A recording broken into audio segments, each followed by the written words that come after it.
like they forget that. So when they putting music out in the party and stuff, it's like I feel like you can't end the night with a drill song. Nah, you can't. Cause then you putting out that energy for people to get into that mood. I do a lot of like R&B vibes. I do R&B brunch. R&B is missing nowadays. Yeah, I did the party that I had 2 weeks ago was called Drake and Party Next Door Night. Like literally, like it's we call it Saturday Night Interlude. We don't call it Drake Party Next Door Night. It has a name like Saturday Night Interlude. So you know how Drake does all the interludes and shit. So we call it Saturday Night Interlude. It has a nice name.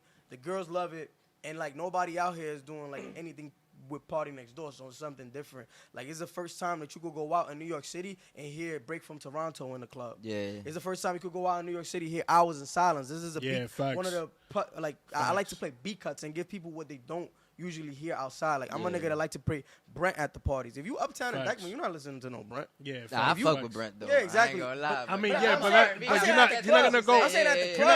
You're not gonna go to the club and listen. Yeah, facts. Yeah, that's a fact. That's a fact. If you're not listening, if you're not in Republica and you're not thinking, so it's kind of like that's why I give my people. That's the difference between me and a lot of the party goers and the party throwers. And then what's the craziest story you ever experienced within this whole thing? Like in a party? Yeah. Like, what's the craziest shit like you witnessed type shit? Like, it don't have to be the craziest, but this has to be like you have to put it in the file. Like, nah, that shit was a cool. I mean, just last week, nigga, I had some nigga that was in a not in a section. He was drunk.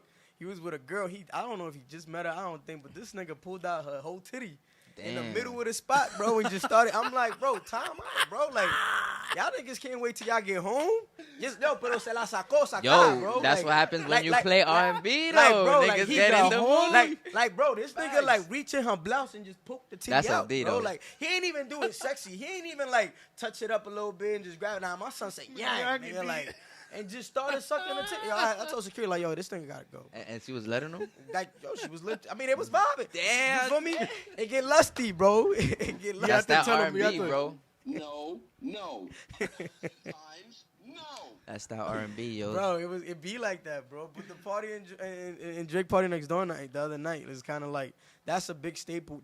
That's been my biggest events the last 2 years. Shit. Like that little sequel that I've been doing. Those shits get lit, bro. Because it's so organic, bro. And then you listen to music, bro. Like you might listen to a beat cut that Party Next Door never dropped. You might listen to some fucking, I don't know, some fucking shit from Take Care that you don't hear outside. Yeah, bro. Yeah.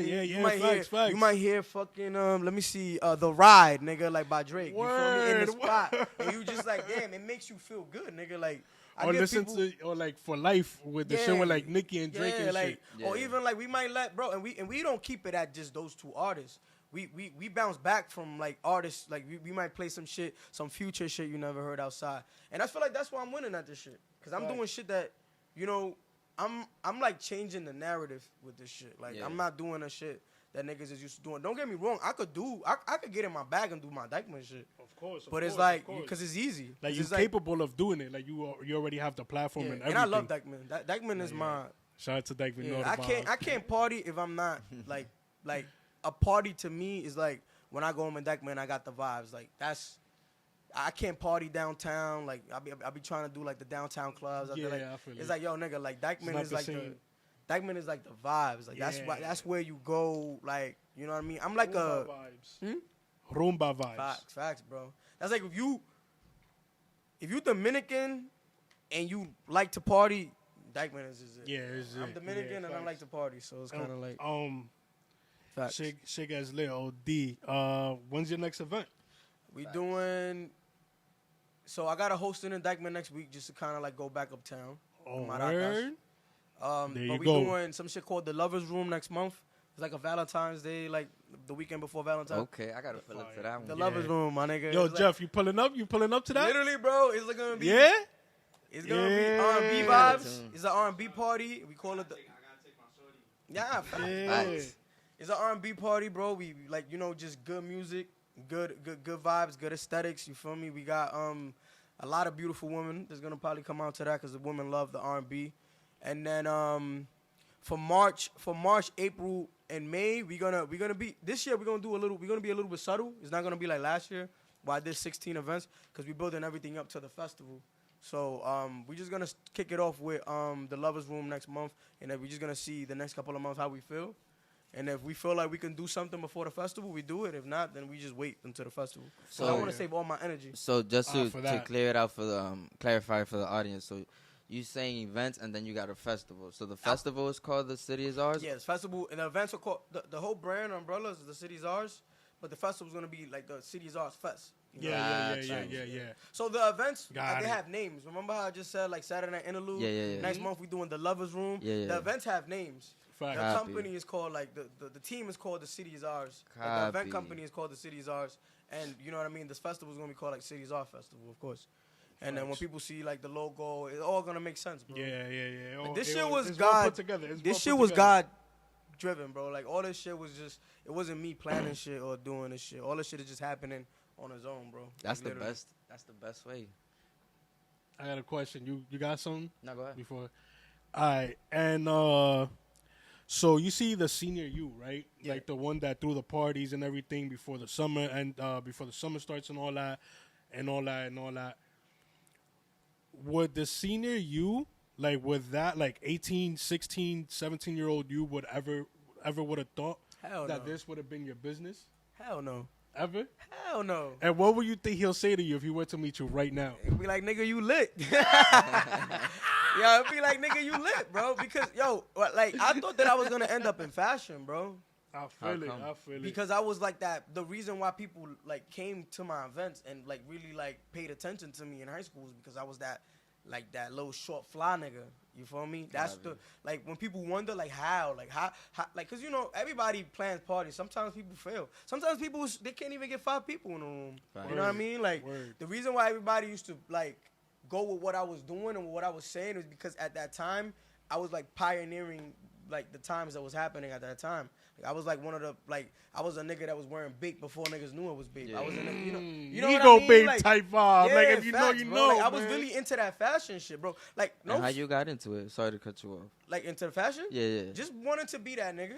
Yeah, just being fly. Cause watching your idols. You growing up, you watching Dipset, you watching Jim Jones, you watching. Those are my idols growing up. Facts. It sounds horrible, bro, but it's kind of like music-wise or just those are the flyers. Those were the fly niggas in the industry, bro. Fashion and like fashion. You know what's crazy? Like designer streetwear type vibe. Exactly. Like these are the niggas that you seeing on TV. Like fashion-wise, it will be Dipset. Yeah. Like rap-wise, it will be like niggas like Hove, you know, like. Yeah. So, all right, we do this shit almost every episode. Literally, we do this every episode. What's up? What is your top 5? Top 5 right now. MC? Right now. Not artists. Like artists. Like that's relevant. No, of all time. Of all time. Dead or alive, not by order. Not by order. If you want, but if you got it by order, you could drop it by order. I don't got it by order, but I'll freestyle it and I'll start. Hove is my favorite, not because he's from Brooklyn, just because of the way Hove move. You know what I mean? We get that a lot. Yeah, Hove was that. You know what I mean? Jay-Z got to be number one. Whoever's live is. Hove is not number one. I don't know, man. Maybe you lacking something. Just because he did the blueprint to even all that shit that happened. Bro, even before that, the Dynasty, all that shit, bro. Life, like, all that. Hove was just that nice, cold hustler nigga that was nice at rapping. That was like, I get money. You know what I mean? And y'all niggas can't do nothing about it, and had the bars and straight consistent. Like he will give you the freestyles, he will give you the fucking street hits, and then he will have an album that was like very versatile. Hove gotta be number 1. Boom.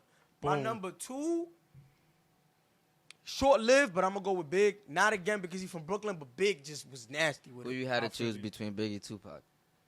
I'm gonna go with Big.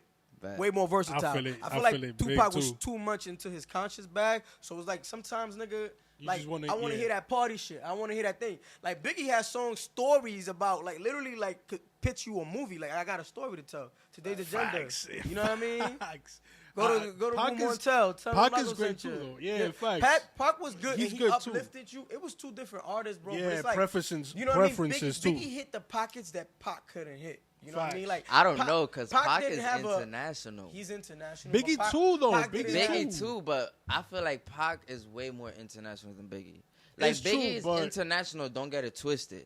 But on a Pac level, I don't think so, because I feel like Pac's lyrics will live on forever. So will Biggie. Of course. But the thing with Tupac is too that I like. Why I would always pick him over Biggie is, you see how you say he has that versatility, conscious, and Biggie's versatile. in Machiavelli, like you see a little bit of that, and in All Eyes on Me, you see a little bit of that. You get what I'm saying? That's a fact. That's a fact. He did get hits. I understand that. You get me? But it's not like niggas ain't playing All Eyes on Me, like the literally like you know what I mean, in a party uptown. To you know bump that, you gotta really sit down and concentrate. Yeah. You can listen to Biggie. My fault to cut you off. You can listen to Biggie and concentrate, and also go to the parties and listen to Biggie too. Biggie got you those can't do that with Pac. You feel me? Yeah. You can't go to the club and jam to Pac the way you jam to him in the crib or in the car. You probably bump like one Pac song, like hit him up in the club, like front off. Yeah, of course, of course. Like to get the crowd hype and shit like that. But it's like, how much farther than that can you really get into this shit? Because like even like what's that song that nigga got that's like about love?